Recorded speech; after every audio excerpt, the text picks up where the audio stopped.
միտքերին արձագանքելով, ակամա գուցե նաև սպասարկելով։ Մենք այլ ընտրանք չունենք, կոնկրետ օրինակ խորհրդարանական ընդդիմությունը, չգիտեմ, կամ գուցե մասնավորապես ձեր խմբակցությունը, այլ օրակարգեր առաջ քաշելու եւ առաջնային դարձնելու, որպեսզի Նիկոլ Փաշինյանի այսպես շոուները ասեմ, առաջնային չդառնա եւ մարդիկ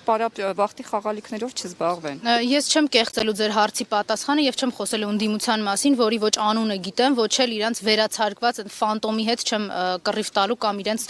քննարկում իրականացնելու։ Ես կարող եմ խոսել իմ եւ Հանրապետական կուսակցության մասին։ 2018 թվականից Հանրապետական կուսակցությունը չի գնացել Նիկոլի օրակարգով, որտեղ երբ որ բոլոր ընդդիմադիր եւ քաղաքական ուժեր, քաղաքական միավորներ, քաղաքական դեմքեր իրենց տենց ուժեղ հռչակած մարդիկ ասում են մենք Նիկոլին ընդդիմություն չենք, մենք Նիկոլին օգնում ենք, որ այս պետությունում չգիտես ինչ անի 2018 թվականին Հանրապետական այդ ժամանակվանից էր կանգնում ու ասում, որ սա գունավոր հեղափոխություն է, հեղաշրջում եւ ուներ իր օրակարգը։ Դա շարունակվել է մինչեւ հիմա, իսկ ես պայդրությամբ ձեր հարցի պատասխանը կոնկրետացնելով Հանրապետական կուսակցությունը հանդիսանալով նաեւ խորհրդարանական ընդդիմություն զբաղված է մի բանով, այնպես անելով, որ անվստահության գործընթացը հաջողի եւ մի օր շուտ Նարեկ Սամսոնյանը, Վազգեն Սաղաթելյանը, Դավիթ Համբարձումյանը, մեր սրբազանները, բարերարը, տասնյակ քաղաքացիներ ու Մանուկ ազգանունը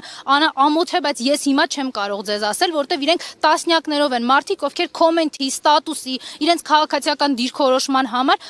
հայտնվել են բանտերում ու մենք նույնիսկ իրենց չգիտենք էլ։ Մենք փորձում ենք այնպես անել, որ օր առաջ այդ մարդիկ ազատվեն, իսկ իրենց ազատումը, մեր երկրի ազատագրումը կապված ամենակ Նիկոլի վռնդելով։ Ինքը հրաժարական չի տալու։ Մենք փորձում ենք իմպիչմենտի գործընթացով իրեն ստիպել, որ ինքը գնա։